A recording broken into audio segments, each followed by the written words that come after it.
Haleluya. Puji Tuhan, kita berjumpa kembali di dalam kasih dari Tuhan Yesus Kristus. Saya berdoa supaya semua teman-teman dalam keadaan baik dan dalam keadaan yang seperti diharapkan, dirindukan oleh setiap manusia.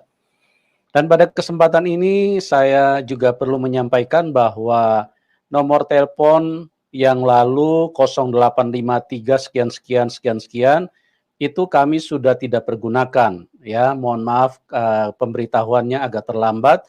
Itu kurang lebih sudah setengah tahun kami sudah tidak pergunakan nomor itu. Jadi bagi Bapak Ibu yang rindu untuk bersaksi bisa menghubungi di nomor-nomor yang ada di layar YouTube, ya. Jadi bagi Bapak Ibu yang rindu untuk bersaksi bisa menghubungi kami di nomor yang ada di layar YouTube. Ataupun jika Anda membutuhkan pelayanan konseling, doa, dan lain-lain, silakan menghubungi nomor telepon yang ada di layar YouTube. Nomor telepon yang lalu, di dalam video-video YouTube yang lalu, 0853 sekian sekian sekian sekian itu kami sudah tidak pakai, jadi tolong tidak menghubungi ke situ lagi. Oke, pada kesempatan ini kita akan terus berbagi di dalam kasih Tuhan, karena memang itu yang penting di dalam hidup ini, bagaimana kita bisa berbagi. Tentu berbagi hal-hal yang penting. Ya, kalau cuma berbagi kue itu tidak terlalu penting. Berbagi ilmu pengetahuan itu juga tidak terlalu penting. Tetapi berbagi di dalam apa yang kita rasakan, yaitu kasih Tuhan yang akan membawa kita kepada kekekalan, itulah yang perlu kami bagikan kepada teman-teman, kepada Bapak Ibu, supaya teman-teman juga bisa mengalami seperti apa yang telah Tuhan kerjakan di dalam hidup kami atau Tuhan karuniakan di dalam hidup kami. Banyak hal yang manusia anggap penting, seperti uang, tapi saya mau katakan uang tidak terlalu penting, ya. Bahkan kalau kita sudah mati, uang itu kita tinggalkan dan secara otomatis menjadi milik orang lain. Ya, itulah sebabnya kita perlu mencari nilai-nilai kekekalan atau sesuatu yang bisa membawa kita kepada kehidupan kekal. Apa itu? Yaitu kasih Tuhan. Bagaimana Tuhan datang membebaskan kita dari tangan setan, karena setan ini adalah makhluk yang sangat jahat. Ya, dari Taman Eden setan sudah membunuh Adam dan Hawa. Bagaimana dia menipu dan menyesatkan manusia di situ. Oleh sebab itu keturunannya akan terus mati binasa karena penyesatan dan pembodohan yang dilakukan oleh setan. Tetapi Tuhan Yesus baik, karena dia Tuhan yang baik, dia mengasihi semua manusia, karena manusia semua adalah ciptaan Tuhan, maka Tuhan datang untuk membebaskan kita dari tangan setan. Oleh sebab itu yang terjadi, yang Tuhan kerjakan di dalam hidup kami, bagaimana dia telah membebaskan kami dari kegelapan, dari tangan setan untuk dikembalikan kepada kehidupan yang kekal. Nah, puji Tuhan, teman-teman, lewat acara yang kami selalu bagikan di dalam konten YouTube ini, kami berdoa kiranya bisa menjadi bermanfaat, bisa memberkati kehidupan siapapun Anda yang mendengarkan, karena banyak orang yang tidak percaya kepada Tuhan Yesus, bahkan menghujat, menghina. Tetapi satu hal yang saya mau beritahu bahwa Tuhan Yesus tetap baik. Sekalipun Anda jahat, Tuhan Yesus tetap baik karena Dia mengasihi hidupmu, ya. Dan dari berbagai narasumber yang kami hadirkan, bagaimana dulu tadinya mereka begitu anti kepada Tuhan Yesus, mereka begitu membenci bahkan menghina. Di saat-saat mereka dalam keadaan terpuruk, Tuhan Yesus datang.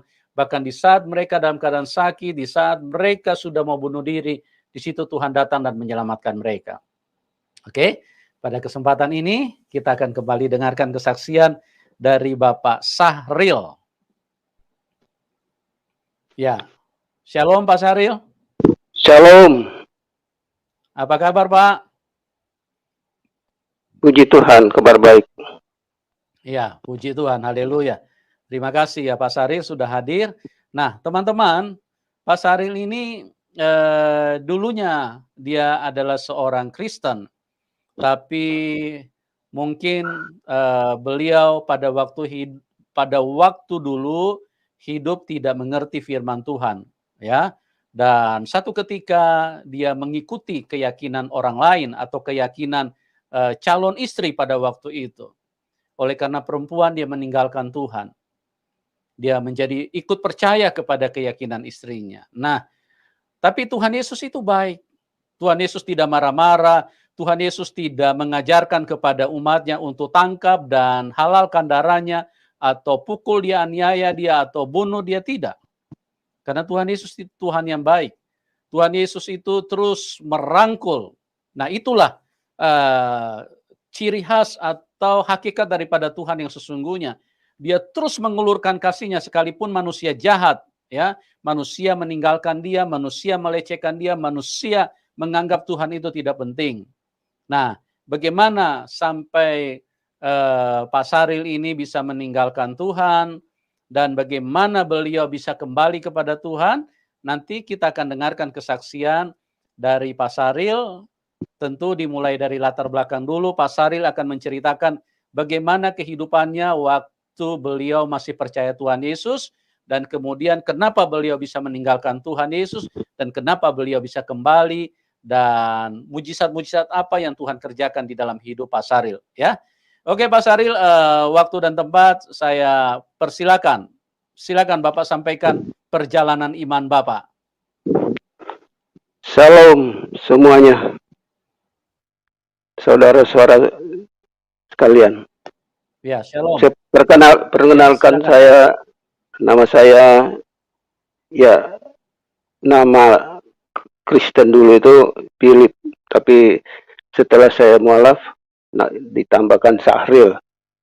Nah, latar belakang saya, semua orang tua saya Kristen, ibu bapak saya Kristen, saudara-saudara saya juga Kristen. Nah, dengan perjalanan waktu, saya waktu masih kecil, saya ya tetap waktu masih zaman anak-anak masih pergi sekolah minggu, waktu minggu. Nah, waktu saya kecil memang saya termasuk anak yang tidak mau dengar kata-kata orang tua, suka melawan sama orang tua. Dan pada saat itu saya anak-anak saya waktu umur 10 tahun, saya ya jalan 11 tahun itu saya pernah berantem sama anak-anak, ya, teman. Terus setelah habis berantem saya lempar batu sama dia, kena kepalanya. Setelah kena kepalanya, akhirnya ngadu sama orang tuanya. Ibu bapaknya itu orang Madura. Nah, setelah itu akhirnya saya mau dibunuh sama bapaknya, yang anak-anak, yang teman saya itu yang saya lempar batu kena bocor kepalanya. Terus pada waktu itu orang tuanya ngamuk, mau diculuri dia kesel sama orang tua saya. Nanti saya mau bunuh anak ibu. Nah, akhirnya bapak saya sama mama saya cari, daripada bapak mau bunuh anak saya lebih baik saya sama bapaknya aja yang bunuh daripada bapak yang bunuh anak saya. Terus setelah itu akhirnya saya dipukulin orang tua saya, terus ya dikeroyok sama orang tua saya sampai tidak sadarkan diri juga waktu itu. Akhirnya saya dipungut, jadinya tinggal sama opa saya, pendeta itu. Akhirnya di situ saya agak 2 tahun saya tinggal sama opa saya itu. Dan perjalanan waktu 2 tahun saya dikembalikan sama orang tua saya. Waktu itu saya tinggal di Kabupaten Pasir yang sekarang menjadi ibu kota negara nanti di Kabupaten Pasir Balikpapan sana. Nah, pada saat itu saya biasa anak-anak remaja itu ya duduk di depan rumah. Tiba-tiba kaki saya itu kena paku. Waktu itu bangkunya itu rubuh, kena paku kaki saya. Nah, pada itu Balikpapan cuma di Kabupaten Pasir tuh 5, 6, 7 jam kalau saya dari Kabupaten Pasir ke Balikpapan. Nah, Tapi pada malam itu saya sudah obatin juga obat merah waktu itu, zamannya itu obat Widium bilang obat merah. Nah, habis itu kok saya tiba-tiba kok ada perasaan saya mau ke Balikpapan. Hari besoknya pertama paku kena paku. Ini hari besoknya saya ke Balikpapan. Balikpapan tempat opa saya. Nah, tiba di Balikpapan, saya diobatin lagi di rumah sakit tentara Balikpapan sana. Kakak saya memang kerja juga di situ. Nah, setelah itu bilangnya enggak apa-apa katanya, sudah. Terus oma saya suruh ke pasar. Ya pergi ke pasar. Saya sudah lupa kalau mau suruh beli apa tuh. Pergi ke pasar, kembali pulang ke rumah. Ya, kok tiba-tiba badan saya kok nggak bisa lihat matahari, nggak bisa lihat nggak bisa lihat matahari dan juga hawanya dingin sekali.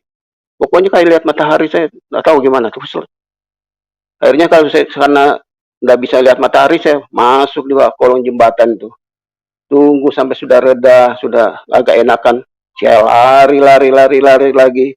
Kalau sudah kumat lagi, masuk ke jembatan lagi, buat kolong jembatan. Ketiga kali saya lari, pas nyampe di rumah sudah saya nggak sadarkan diri. Nah, setelah tidak sadarkan diri, terus beberapa hari kemudian, yang perasaan saya waktu tidak sadarkan diri, saya dibawa oleh angin dan awan di angkasa, pokoknya digulung-gulung di atas awan. Di atas awan saya digulung-gulung, tapi kok saya lihat kok banyak malaikat yang ngumpulin mengelilingi saya waktu itu. Terus saya sudah sadar, saya tanya, ini saya di mana ini? Terus ini di rumah sakit. Oh, ternyata saya sadar juga tuh sudah dikululingin orang-orang itu doain saya waktu itu. Saya kok di dalam kamar tapi kamar gelap, cuma ada cahaya merah gitu kamar itu. Gelap, pokoknya paling lampu 5 watt mungkin dipakai karena merah sekali, gelap gitu. Nah, setelah itu ya yang termasuk mujizat yang pertama mungkin saya berkat pertolongan Tuhan. Kalau saya waktu itu ke Balikpapan ya enggak tahu saya, sedangkan waktu tempat tinggal saya di Kabupaten Pasir itu puskesmas juga enggak ada. Bagaimana nanti mau berobatnya kalau memang saya di sana? Itu mungkin karena dorongan juga saya bisa ke Balikpapan. Dan perjalanan waktu saya, ya memang pada saat itu juga saya memang termasuk anak nakal juga enggak dengar-dengar sama orang tua, dan orang tua saya itu termasuk orangnya pokoknya kejam lah. Kalau saya ada kesalahan sedikit pasti pukul. Akhirnya saya kadang-kadang kalau sudah ada kesalahan di rumah, banyak adik saya menangisin, pasti saya dimarahin, saya nggak pulang ke rumah. Nggak pulang ke rumah ya kadang-kadang sampai sebulan, 2 bulan. Nanti kalau ketemu, baru pulang ke rumah lagi. Perjalanan waktu sudah umur berapa? 17 tahun ke atas saya langsung merantau. Dari Balikpapan, saya ke Samarinda. Ke Samarinda sana. Di sana kan, di Samarinda juga sih nggak ada tujuan tuh. Pokoknya saya mau kemana aja. Akhirnya saya ke Samarinda, ketemu seorang Pak Polisi, kepala KP3 di Samarinda di pelabuhan. Dia bilang, ngapain Bapak adik di sini mundar-mundar mandir, tidak ada tujuan. Saya bilang, saya nggak ada tempat tinggal, Pak. Akhirnya itu Bapak Polisi itu, dia orang Dayak, baru istrinya orang Toraja. Baru tinggal di rumahnya. Saya tinggalnya di rumahnya itu. Ya selama mungkin 2-3 bulan, saya kerja di bengkel. Setelah saya kerja di bengkel, terus saya kerja di bengkel, ada sepupu saya itu, dia perbaikan mesin di bengkel. Terus dia bilang, loh, "Oh, ada di sini kamu?" Dia bilang, "Iya." "Ah, sudah, sekarang ada di mana?" "Tinggal saya di asrama polisi tinggal." "Udah ikut saya aja." Itu kebetulan tuh sepupu saya itu kapten kapal. Terus akhirnya ya dibawa sama saya di kapalnya, kerja di kapal sekalian. Waktu itu dari tahun 69 itu. 69 saya lagi sering narik-narik kayu dari Longiram itu sepanjang Sungai Maham itu dari Longiram tarik ke Samarinda. Nanti setelah Samarinda baru dibawa ke di Muara di sana untuk baru dimuat ke kapal Jepang waktu zaman itu. Zaman tahun 70-an sama 60-an lah. Nah, setelah saya kerja di Samarinda sudah bosan, pada tahun 1974 saya urus paspor, semua semua sama teman saya urus paspor, soalnya teman-teman saya yaitu kakaknya kerja di Singapura juga, itu di kapal di Singapura. Setelah urus paspor, saya urus paspor, sama-sama urus paspor. Setelah saya urus paspor, saya berhenti di perusahaan itu, baru saya ke Surabaya, dari Surabaya naik kereta api ke Jakarta. Sampai di Jakarta, saya sama teman-teman itu sudah mau berangkat ke Tanjung Pinang. Zaman itu waktu ada kapal Tampomas 2 tuh. Nah, saya sudah nggak ada sekarang. Tampomas 2 itu biasanya Jakarta, Tanjung Pinang, kalau salah Belawan, baru balik lagi Bali. Nah, saya naik di kapal Tampomas itu pun naik di Tampomas itu saya nggak mau bayar tiket, nyelundup aja masuk ke dalam kapal. Setelah kapal berangkat baru saya lapor sama chief officernya. Soalnya kalau nggak lapor nanti saya malah ditangkap di kapal tuh, kalau nggak ada karcis. Nah setelah itu sampai di chief officer dia bilang, ya saya juga orang pelaut juga, chief. Nah sudah dikasih aja bayar uang makan, habis selesai uang makan sudah dikasih karcis. Ya, kalau dia ada pemeriksaan tunjukin aja karcis itu. Nah nyampe di Tanjung Pinang kapalnya, terus ya sampai Tanjung Pinang saya masih ada bermasalah juga. Kawan saya sudah di exit, saya belum di exit. Akhirnya saya terbengkalai. Teman saya duluan ke Singapura, saya masih di Tanjung Pinang. Terus disaranin orang kalau mau urus exit cepat harus ke belakang Padang. Belakang Padang itu di belakang Bukom. Nah, Bukom itu berhadapan sama Singapura, sehingga kelihatan Singapura sama Bukom. Batam, nah itu ada tiga, Batam, Bukom, sama belakang Padang. Tempat imigrasinya belakang Padang. Wah, sana sampai belakang Padang juga saya uangnya juga sudah pas-pasan mau ke Singapura ini. Akhirnya, waduh, saya kalau bayar exit ya uang nggak ada. Mau nyebrang ke Singapura, saya nggak ada uang. Akhirnya saya menghadap sama kepala imigrasi belakang Padang situ. Saya bilang, Pak, kalau saya mau bayar exit, saya berarti saya nganggur di belakang Padang ini. Ya, mau ada gimana? Ya, kalau bisa keringanan Bapak lah, supaya bisa gratis untuk saya exit ke Singapura. Akhirnya dia bikin ke nota, dia kasih sama anak bawahannya, dia bilang urusin orang ini untuk exitnya.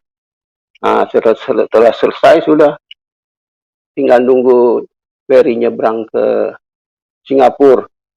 Akhirnya ada ferry, dia kena waktu itu 1 minggu 2 kali waktu zaman tahun 70-an tuh, ferry Singapura belakang Padang.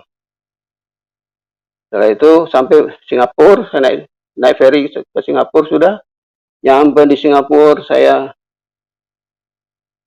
nggak tahu juga saya mau temu di mana, teman saya ini di mana tempatnya ini. Cuma waktu zaman dulu sih dibilang anting itu ya Johnson, itu di nama Johnson itu Johnson Road itu ya anting dulu namanya. Saya naik ferry, terus malamnya saya nggak tahu di mana.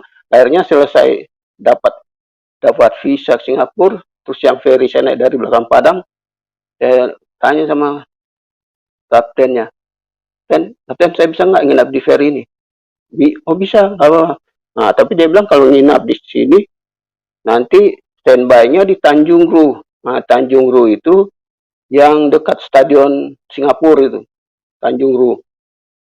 Nah, terus besok paginya terus saya tanya, Kapten, itu yang di Johnson tuh di mana yang di Anting? Oh, dari Tanjung Ru kelihatan memang dari laut tuh kelihatan sana. Akhirnya saya jalan kaki, nyusurin pantai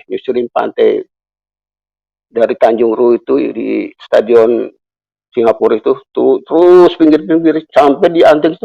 Wah, sampai di Anting yang namanya Johnson itu yang ada patung singa itu. Nah, dekat-dekat daerah situ itu ya Johnson dan Anting tempat pertemuan orang-orang Indonesia lah, pulau-pulau Indonesia.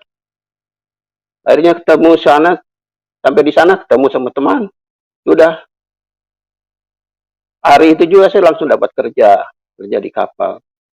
Naik di kapal, tapi berapa bulan saja di kapal kapalnya nggak jalan-jalan, akhirnya saya pindah lagi. Terus saya dapat kapal Pontianak Jakarta. Nah, di situ saya Pontianak Jakarta, akhirnya saya tercantol sama orang Pontianak, cewek Pontianak. Nah, pada saat itu baru saya menikah sama anak Melayu Pontianak itu dengan cara Islam. Soalnya zamannya itu saya anggap itu agama Islam Kristen pun sama. Soalnya saya belum tahu, tidak bisa mendalam waktu itu, belum tahu benar-benar. Saya anggap sama aja, Kristen juga sama Islam sama. Jadi akhirnya penjalanan waktu saya juga berkeluarga sama orang Pontianak itu ya juga nggak lama juga ya, paling cuma 2 tahun saya sudah bisa lagi ya, sudah ada kecocokan. Akhirnya saya sudah nggak mau lagi akhirnya saya pindah kapal, nggak mau lagi jalan Pontianak. Terus saya nggak masuk ke Pontianak, saya dapat kapal Singapura, Surabaya, Balikpapan, Makassar, keliling, kadang-kadang sampai ke Thailand, kemana, ke Cina, pernah ke Taiwan. Nah, setelah itu keren banget. Nah, setelah saya sudah nggak jalan Pontianak, saya sudah berpisah sama istri saya yang di Pontianak, yang orang Melayu Pontianak. Terus saya juga waktu pada saat itu saya masuk Islam ya, kayaknya kayak Islam KTP aja saya. Jarang-jarang ya belum pernah sholat lah. Yang saya sholat itu mulai mempelajari Islam itu sekitar tahun 90-an. Itu berapa puluh tahun, 20 tahunan kayaknya itu saya ya kayak Islam KTP aja. Ya paling itu sholatnya itu waktu Lebaran, 1 tahun 2 kali Lebaran, Idul Fitri sama Hari Raya Haji, Idul Adha. Nah itu aja, udah selama 20 tahun itu. Di tahun 1993 baru saya mulai mendalami agama Islam. Saya ya sudah sering sholat tapi juga belum full.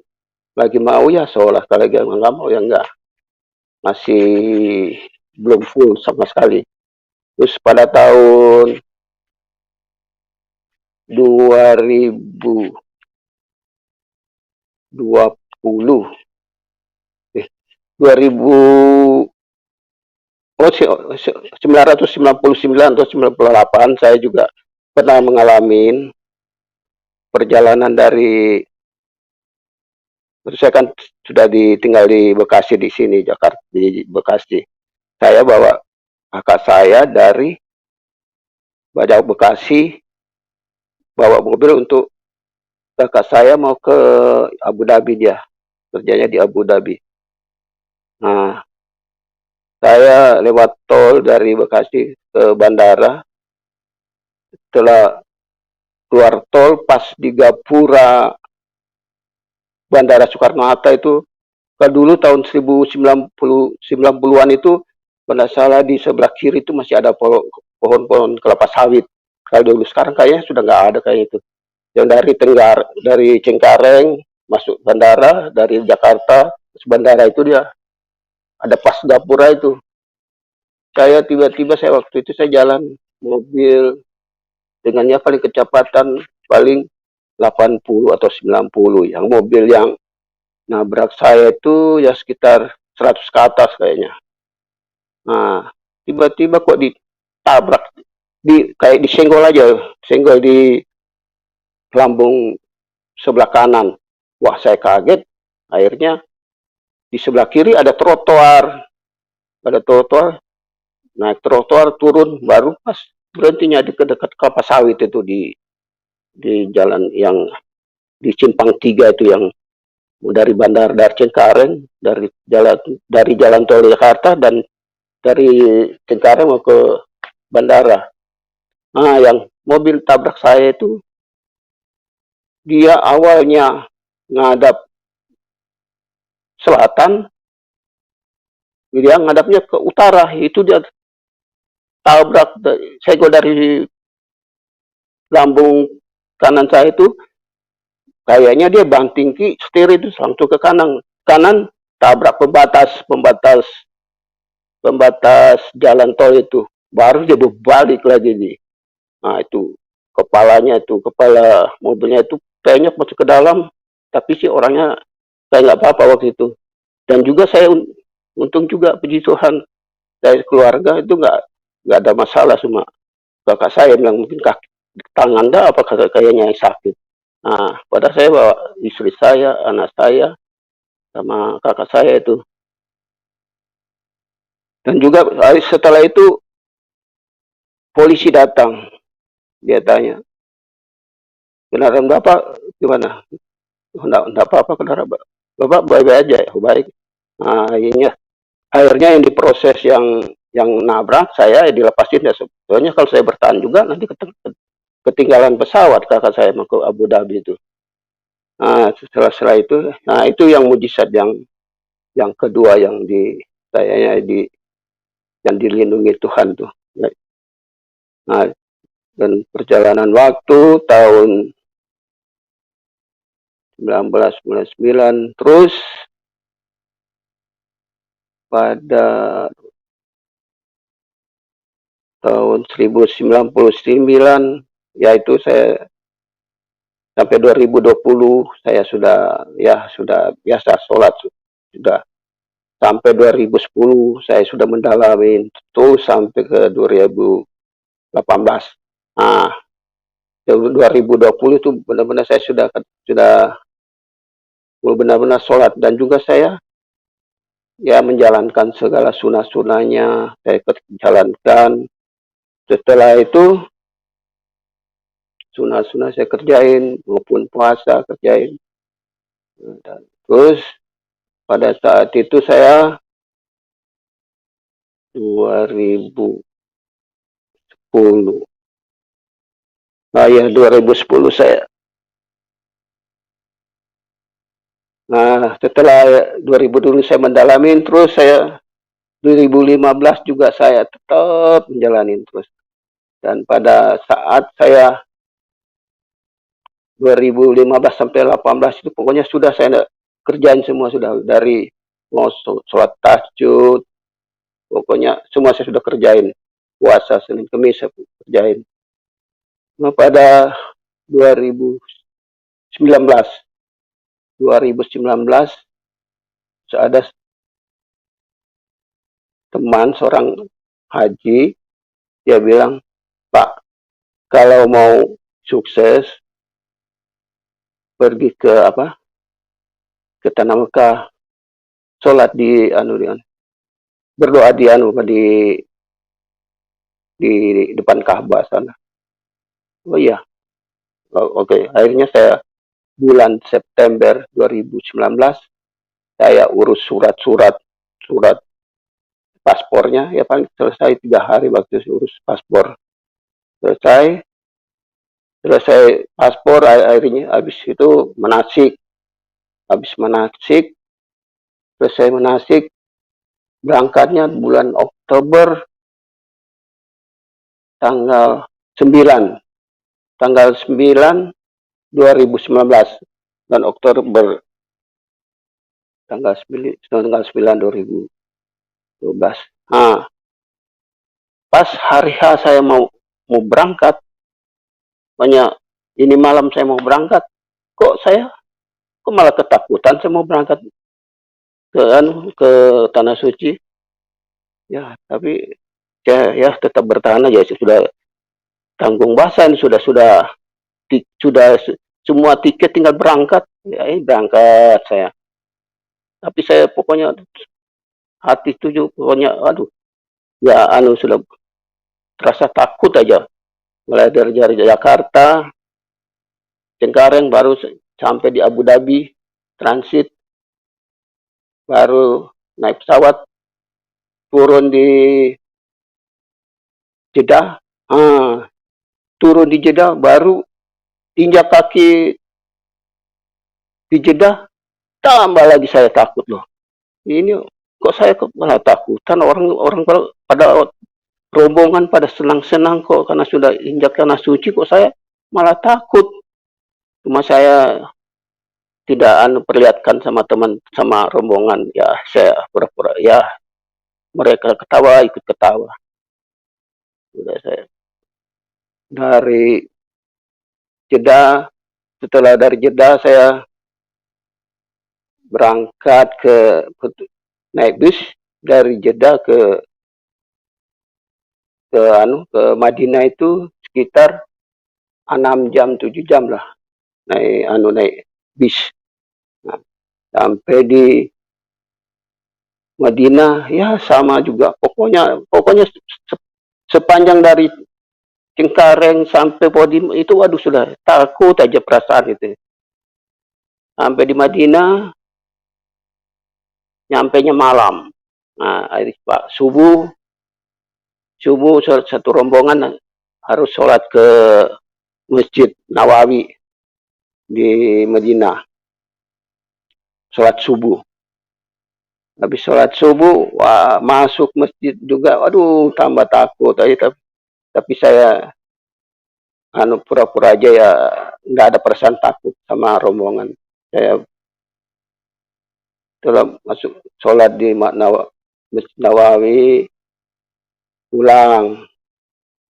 Biasa, pokoknya 1 hari 1 malam itu ke masjid itu subuh, duha, asar, maghrib, subuh baru duha, sholat duha sama zuhur, asar, isya, maghrib, tetap bolak-balik ke Masjid Nawawi dari hotel. Cuma saya dari hotel ke Masjid Nawawi itu kurang lebih 500 meter, 400-500 meter. Tapi selama 3 hari saya di tanah Madinah itu, saya nggak bisa hafal itu jalannya. Padahal mungkin kelihatan dari hotel, tapi saya nggak bisa hafal jalannya. Heran juga saya. Ada jaraknya itu nggak jauh, nggak sampai, ya sekitar 400-500 meter jaraknya. Cuma saya nggak bisa hafal. Kebetulan kalau saya mau pingin pulang, kalau sudah pisah sama rombongan, paling saya lihat, oh ada memang ciri-ciri khasnya rombongan kita, oh, pakai baju-baju gini-gini, ada selendangnya itu. Wah, oh ini rombongan saya. Sudah, tanya mau pulang ke hotel. Iya, baru sama-sama. Tapi saya heran bener tuh. Jadi selama 3 hari so nggak bisa hafal, pada nggak jauh, heran juga. Setelah 3 hari di Medina, kita berangkat ke Mekah. Nah, sebelum berangkat ke Mekah, sudah dari Madinah kita sudah pakai baju ikrom tuh yang kain sehelai, 2 helai yang dilingkarin ke badan itu, yang enggak pakai jahitan itu, yang putih. Dari Madinah itu berangkat ke Madinah ke tanah Mekah. Nah, perjalanan ke Mekah juga ya sekitar 6-7 jam juga, hampir sama dari apa Jeddah ke Madinah, hampir sama 6-7 jam. Terus berangkat dari Madinah pagi, kayaknya nyampe di tanah Mekah itu malam, dari jam 8 kayaknya setelah itu nyampenya. Berangkatnya ya padahal pagi, ya sekitar jam 10 kalau saya berangkat.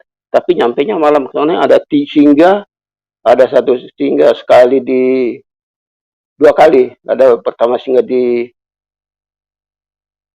masjid, ada masjid yang untuk kalau kita mau ke tanah suci pasti mesti singgah di masjid itu. Setelah itu nyampe di Mekah jam 8-9 malam, sampai di sana langsung mandi di hotel, di hotel, mandi. Selesai mandi udah pakai baju ikram lagi, terus pergi ke masjid, di Masjid Haram situ, di Mekah itu, di Ka'bah itu. Pergi situ untuk tawaf. Tawaf itu kita mutar keliling 7 kali. Itu Ka'bah itu mutar 7 kali. Selesai, habis itu sholat sunnahnya. Habis itu minum air jam-jamnya segala macam. Selesai itu sa'i lagi. Sa'i itu lari-lari kecil itu dari Safa Marwah. Kita lari-lari kecil itu 7 kali. 7 kali, selesai 7 kali. Nah, selesai 7 kali sudah pulang ke hotel nginap. Besoknya hari kedua jalan-jalan ke Gua Hiro, ke Gua mana pokoknya sudah lupa saya. Ada pokoknya jalan ke tempat pohon kurma segala macam. Selesai itu balik, terus hari ketiga tawaf lagi pakai baju ikram itu lagi, pakai baju putih-putih yang nggak pakai jahitan, 2 helai itu dililitkan ban ke badan tuh. Tawaf 7 kali, mutar Ka'bah 7 kali, selesai baru sa'i lagi 7 kali dari Safa Marwah, 7 kali selesai. Nah, selesai itu baru potong rambut, digundul rambut. Selesai, besok tinggal persiapan untuk balik ke Indonesia. Tapi ada hari kedua, nah salah saya pernah sama teman itu, habis sholat subuh 2, pagi-pagi itu kan teman bilang, sudah ayo ke Ka'bah, berdoa di sana di Ka'bah. Waduh, saya pegang Ka'bah aja ketakutan, gimana saya mau berdoa ini? Sama saya nggak, sama teman itu nggak kasih tunjuk kalau saya takut. Ya semua saya pegang gini aja, setelah sudah. Terus teman tawarin, ayo cium aja asfar itu, batu hitam itu, aja asfar. Waduh, saya nggak mau kalau dicium itu. Sedangkan pegang Ka'bah aja takut, apalagi mau cium lagi. Nah selesai itu, akhirnya temannya aja yang cium. Itu waktu hari kedua waktu di tanah Taman Mekah itu, tanah suci itu. Hari kedua. Nah, hari ketiga sudah potong rambut selesai. Terus hari keempat persiapan mau pulang. Tapi sebelum pulang kita lagi pagi-pagi itu tawaf lagi 7 kali untuk saya tanya sama katanya Ustadz itu untuk selamat tinggal, untuk pamit mau pulang ke Indonesia, pamit di Ka'bah itu, pamit untuk mau pulang. 7 kali putar, saya selesai sudah langsung ke hotel persiapan pulang. Pas persiapan pulang, waduh, saya langsung panas dingin, badan dingin sekali. Pakai jaket sudah 2 masih dingin lagi. Terus naik ke pesawat tambah dingin lagi. Sudah jaket 2 baru pakai selimut di pesawat kan ada selimut. Pakai selimut lagi. Waduh, tambah dingin. Dingin panas. Ya, tapi saya tapi dingin panas ya orang-orang pada tahu sudah soalnya saya pakai jaket 2 sudah pakai selimut juga masih dinginan. Dan akhirnya saya bertahan aja sampai di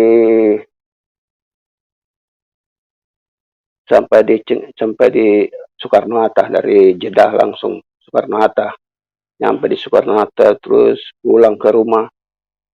2 minggu di rumah itu tetap panas dingin tapi saya tidak berobat waktu itu saya cuma minum tolak angin aja 1 hari 3 kali, akhirnya 2 minggu sudah sembuh. Nah, saya waktu bulan kira-kira Agustus, kalau salah September 2020, saya kan nggak bisa buka YouTube. Saya tanya anak saya, coba tolong buka YouTube. Terus dibukain YouTube. Pas saya buka lagi tausiah itu murtadin macam Pak Kace, nonton baru sama Pak Refiruddin Ibrahim, baru murtadin banyak itu yang kesaksian. Nah, di situ saya mendengar itu bacaan surat-surat yang tidak pernah saya dengar waktu saya waktu sholat atau ceramah di masjid, ayat-ayat yang atau surah-surah yang nggak pernah dibaca kok ini murtadin dibaca-bacain. Allah. Wah, setelah saya dengar itu akhirnya saya langsung kayaknya sudah bimbang, sudah goncang iman saya sudah. Terus kena salah cuma tidak lama juga, sekitar 2 minggu, kasus minggu saya usaha cari nomor telepon. Akhirnya saya ketemu nomor teleponnya Pak, saya kira itu nomor teleponnya Syarifuddin Ibrahim, tahu-taunya nomor teleponnya si ini hamba Tuhan yang di Diaspora TV, di Diaspora TV itu, Pak Apolas Raja Gugup, hamba Tuhan di Diaspora TV itu. Nah, ketemu teleponnya dia, terus saya tanya, gimana Pak? Saya tanya, Pak, saya kayaknya mau kembali ke Kristen lagi nih saya. Terus akhirnya dibilang, Bapak di mana? Nah, dan terus dia telepon, akhirnya dilebat via telepon. Soalnya waktu itu kan masih COVID-nya memang baru masih merajalela waktu itu 2020-an ke atas. Nah, terus didoain lewat telepon. Terus akhirnya saya bilang, gimana saya mau dapat Alkitab ini dari mana? Akhirnya dikirimin sama Bapak Apolas itu Alkitab sama buku CD, dengan juga buku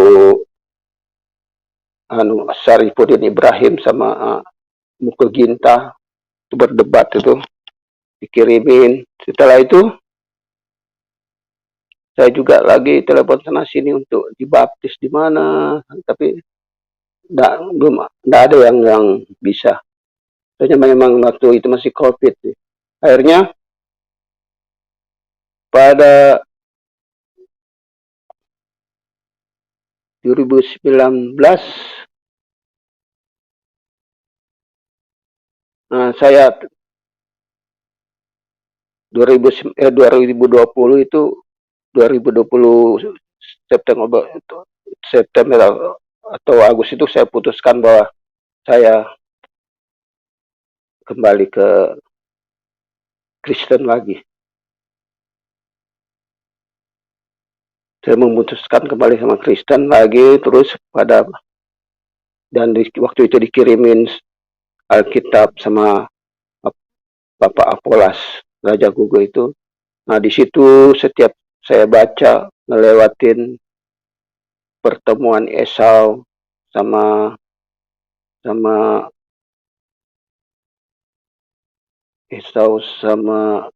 Yakub, saya terus menangis terus di pasal 33 itu kejadian.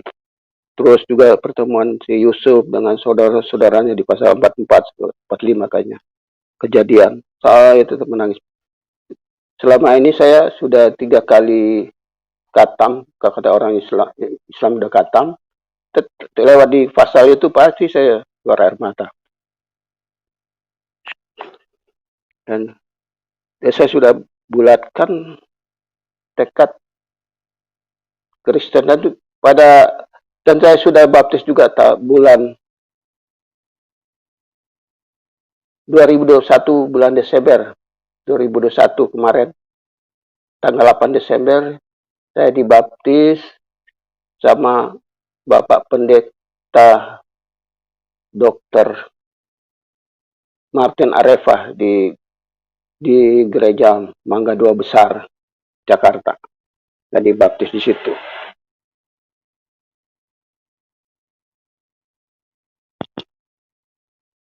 Dan saya juga ada ngikutin pemuritan di Diaspora TV itu. Kemarin tuh ya baru sudah sampai di kelas 2. Nah, di kelas 3 dia mau pendaftaran lagi mulai bulan Juni lagi. Mulai di kelas 3 untuk permuritan lewat Diaspora TV. Dan saya sepanjang perjalanan saya dari Tanah Suci, kayaknya saya pulang tidak mendapatkan apapun. Kayaknya nggak dapat apa-apa saya. Bukannya dapat berkah atau apa, malah bukan dapat berkah, malah petaka aja yang dapat pulangnya. Anak saya meninggal, usaha saya tidak jalan, bangkrut. Itu aja yang saya dapatkan waktu saya pergi ke Tanah Suci.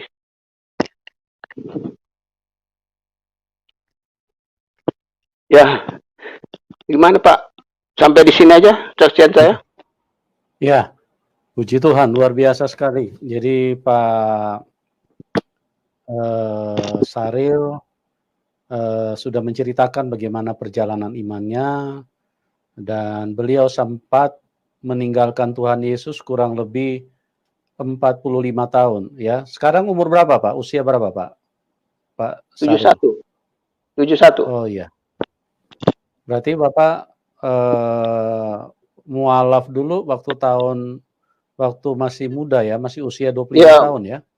Iya, di sekitar 24 tahun. Oh, iya. Nah, Pak Saril ini mengalami kasih Tuhan yang luar biasa, sekalipun sudah sekian lama meninggalkan Tuhan, tetap saja Tuhan Yesus baik. Ya, kalau Tuhan Yesus itu hanya sekelas manusia, untuk apa menolong Pak Saril? Toh dia adalah, kalau diibaratkan manusia, dia adalah seorang pengkhianat. Dia meninggalkan Tuhan Yesus. Dia melecehkan Tuhan, dia pandang enteng kepada kebaikan Tuhan. Tapi itulah Tuhan, kasih Tuhan itu melampaui segala akal, melampaui segala pengertian, melampaui apapun yang namanya kejahatan. Makanya Tuhan Yesus waktu disalib, dia berkata, ampunilah mereka. Kita lihat di sini bagaimana manusia begitu membenci Tuhan dan tidak menginginkan Tuhan. Tetapi kasih Tuhan itu tidak bisa dibantah, itu di atas segala-galanya. Yang Tuhan Yesus katakan, ampunilah mereka. Jadi kasihnya tetap jauh lebih besar daripada semua kejahatan yang dilontarkan, yang dikeluarkan, yang dilemparkan kepada Tuhan, bahwa mereka tidak menginginkan Tuhan, mereka membenci Tuhan. Mereka berkata, salibkan dia, biarlah darahnya ditanggung oleh kami dan anak-anak kami. Luar biasa kan kasih Tuhan? Ini bukan manusia biasa seperti yang dituduhkan oleh banyak orang. Bukan. Itu tuduhan-tuduhan karena manusia sudah kerasukan setan, mereka tidak mengerti siapa Tuhan. Tapi dari perbuatan yang ditunjukkan oleh Tuhan, semua kebencian, semua amarah, mereka berkata, salibkan dia. Mereka ingin supaya Tuhan mati. Kenapa mereka ingin Tuhan mati? Karena mereka memang dikuasai setan. Setan itu adalah pembunuh manusia. Setan itu sangat jahat dan menghalalkan darah manusia. Tapi kalau Tuhan menggantikan kita supaya kita tidak mati. Itulah Tuhan yang baik dan yang benar. Dan luar biasa sekali. Dan Tuhan Yesus datang dan menunjukkan kasih-Nya. Tuhan Yesus tidak marah-marah, tidak tarik telinganya, Pak Saril, kurang ajar kau ya, sudah 45 tahun kau tinggalkan aku. Tidak. Tuhan Yesus tidak pakai cara marah-marah, atau tempeleng, atau pukul, atau siksa dia dulu, tidak. Tapi kebaikan Tuhan di atas segala-galanya. Oh, haleluya, puji Tuhan. Terima kasih buat Pak Saril yang sudah memberikan kesaksian yang luar biasa. Dan pada saat ini beliau sudah kembali kepada Tuhan. Nah, satu pertanyaan yang saya mau ajukan kepada Pak Saril. Apakah setelah kembali kepada Tuhan Yesus, biasanya kan kita itu pikul salib, Pak. Artinya banyak tantangan, mungkin dari keluarga, mungkin dari anak, mungkin dari teman, mungkin dari orang-orang di sekitar kita. Nah, kalau tantangan itu datang, atau mungkin kita dianiaya karena kita percaya Tuhan Yesus. Karena Tuhan Yesus sudah bilang, kalau kamu mau mengikut aku, kamu tidak mau pikul salib dan sangkal diri, kamu tidak layak menjadi pengikutku. Nah, kira-kira komitmen apa yang Pak Saril bisa berikan kepada Tuhan? Apakah Pak Saril akan mundur lagi dari Tuhan Yesus? Akan berkata, selamat tinggal Tuhan Yesus, saya tidak butuh engkau? Atau bagaimana Bapak punya komitmen setelah Bapak kembali kepada Tuhan Yesus? Apa Bapak akan mundur lagi dari Tuhan pada saat Bapak mengalami tantangan atau bagaimana Pak? Silakan Pak. Ya, kalau saya tidak akan mundur, saya rasakan bahwa hanya Tuhan Yesus yang bisa menyelamatkan diri saya. Nah, itu. Dan juga yang banyak yang saya sudah alami juga, mujizat-mujizat dari Tuhan sudah banyak yang saya alamin. Biarpun saya sudah meninggalkan lama, mungkin Tuhan Yesus tetap menyertai saya. Dan saya juga waktu di Islam itu, waktu saya berdoa tetap dengan bahasa Indonesia dan bahasa Arab saya selama saya berdoa. Haleluya. Jadi itulah komitmen Pak Saril, sekalipun beliau mendapatkan tantangan atau mungkin aniaya, dan hanya Tuhan Yesus yang bisa